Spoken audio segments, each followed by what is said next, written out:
Good evening. And I'm too loud still, but I think that can be corrected on the back. Welcome. My name is Viktor Mayer-Schönberger, and I gather that you had a very busy day. And you heard a lot of different viewpoints. You saw a lot of data and heard a lot of opinions. What I'd like to do as a closing keynoter for today is to do something completely different. That is not to give you the standard academic or Forrester research type presentation on what the world is or will be or anything like that. Instead, I'd like you and me together to take a deep breath and to sit back, relax for the next 20 minutes or so. And if you can, follow me on a meditation on privacy and the importance of forgetting. And this meditation is meant to give you a sense of impressions and expectations and fears and hopes of those digital natives out there that you will encounter. Stacy Snyder wanted to be a teacher. By the spring of 2006, she had completed her coursework and was looking forward to her teacher's certificate. Then, from one day to the next, her dream was over. She was summoned to the dean of her university and told that she would not receive her certificate. She would not be a teacher, although she had the credits, passed the exams, completed the practical training, a lot of them with high honors. She would not be given her certificate, she was told, because her behavior was not becoming of a teacher. Her behavior? A photo showing her with a cap and a cup, captioned "Drunken Pirate." Stacy Snyder had put this photo on her MySpace webpage for her friends to see and perhaps to chuckle. But the university administration found the photo to induce minors to consume alcohol and thus to be inappropriate for a teacher. When Stacy was confronted by the university administration, she considered taking the photo offline, but it was too late. Her photo had been indexed by search engines and archived by web crawlers. As much as Stacy wanted the photo to be forgotten, the internet would not permit that. Remembering instead of forgetting. Remembering. Forgetting. In 2001, Andrew Feldmar, a Canadian psychotherapist living in Vancouver, wrote an academic article for a journal. In the article, he mentioned that he had taken LSD in the 1960s. In the summer of 2006, like many times before, Andrew Feldmar wanted to cross into the United States to pick up a friend from Seattle International Airport. The US immigration officer Googled Feldmar and discovered the academic article from 2001 because Feldmar had failed to disclose to the immigration officer, although he had never denied it, that he had taken drugs 40 years earlier. He was held, interrogated for 4 hours, fingerprinted, and then barred from entering the United States forever. Remembering instead of forgetting. Of course, you may say now, Stacy's and Andrew's cases are tragic, but at least in part because of their own fault. Had they not put information online, Stacy would now be a teacher and Andrew could still travel into the United States. Everybody has to decide for him or herself what to make available online. Or to paraphrase Friedrich Dürrenmatt, what once has been put on the web is no longer forgotten. Really? Do we really know every time information about us is being collected and made accessible? For most of us, Google is the search engine of choice. Hundreds of millions of people around the world send more than 2 billion search requests to Google every single day. Google is showing them the way. Google also shows us what is being searched for, where, when, and by whom, as I'm sure you have seen through Google Trends that give you, for example, here a sense of who searched for the search term Iraq, when, where, and how, in regions, cities, broken down in languages. Google is so good in capturing the sentiments of the population that Google last year, at the height of the flu epidemic or pandemic, H1N1 pandemic, used search terms to map where the flu was breaking out in the United States.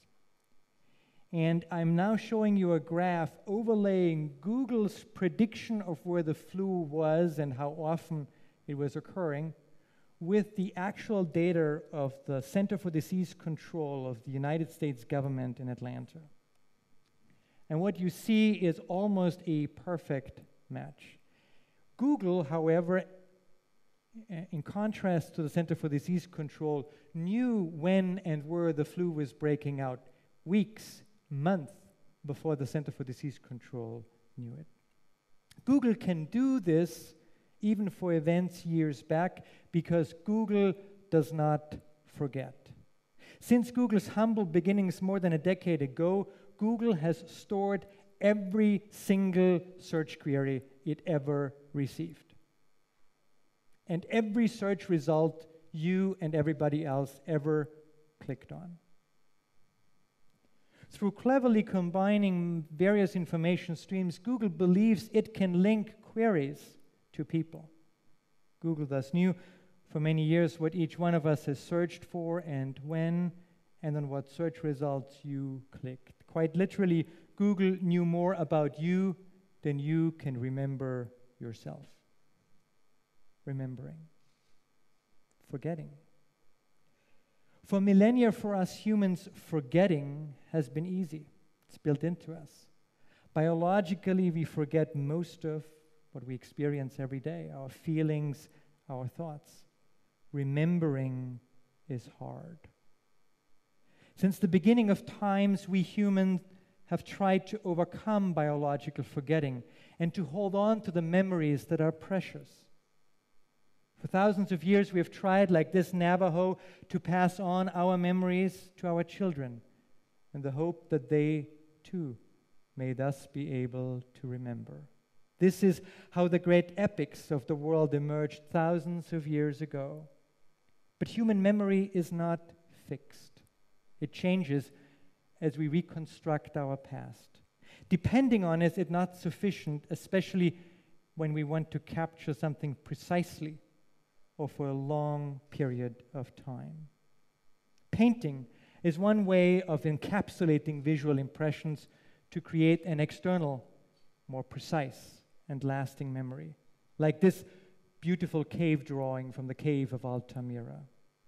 Script, originally developed by, would you believe it, accountants searching for a precise method of remembering, has for millennia remained humanity's preferred external memory.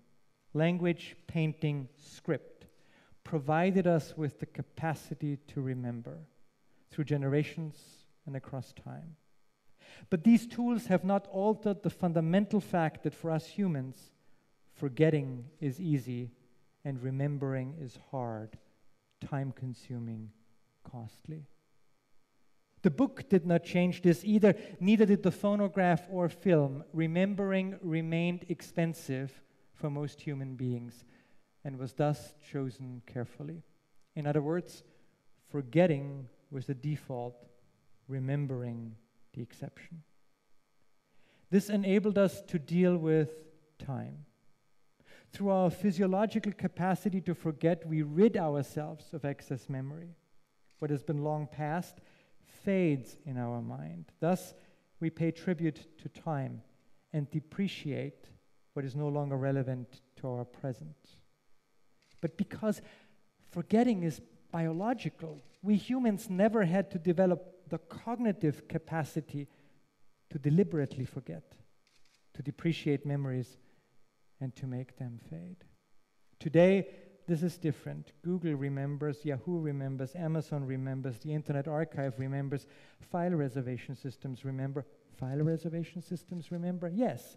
If you looked for a flight but never booked it, flight reservation systems do remember for at least 6 months, just in case they or the US government needs it. And not always do we realize that we have contributed to digital memory and made it accessible on the net. Take the example of photographs uploaded to Flickr. If you upload a photograph to Flickr, most of the time you also upload metadata, EXIF information associated with the photograph. If you have taken the photograph with a smartphone, in particular with any of the iPhones that has geolocation added to it, the longitude and latitude is part of that metadata that is uploaded. So what Flickr has is not just 4 billion photographs, it also has a physical profile, a profile of people moving around in space. And you can visualize that. You can mine it. It's a huge treasure that people are quite oblivious of. What I show you now is a map of London. The colored points signify how many people have taken a photograph and uploaded to Flickr at a particular point. The lighter, more intense the color, like red or yellow, the more people have taken a photograph from there. This is where you can see where most of the tourists take the photographs from. And you can see these beautiful maps online. This is an agglomeration and aggregation of data of many tens of thousands of people. But I can break it down to you. From biological forgetting, therefore, we have moved to permanent remembering. How did this happen? You know this as much as I do. 4 elements. First, digitization. Second, advances in storage technology. In 1965, a young engineer by the name of Gordon Moore surmised that the density of integrated circuits, quote, might approximate a doubling every 2 years, unquote. Importantly, digital storage capacity, that's the orange line, has tracked the impressive increase in processing power that Gordon Moore first witnessed more than 4 decades ago. And if you think this is a really impressive increase over time in processing and digital storage, look at the y-axis. This is a logarithmic y-axis. If you would do a non-logarithmic graph, it would go up like this. But storage alone is not sufficient, and I come to the third element. The East German Stasi had hundreds of millions of facts in its files on almost 1 million of its citizens. Yet, with its elaborate system of pseudonyms and codes and mostly paper-based files, at the end it had difficulties retrieving the information it had in time. This too is different today. As full-text indexing, prohibitively expensive only a few decades ago, is so affordable that it's not only what drives our user expectation on the internet, but it's also built into most major file systems. Add to this the ability, fourth, to access information through a global network infrastructure. A few minutes are sufficient to disseminate a document, even accidentally, and have it distributed around the globe.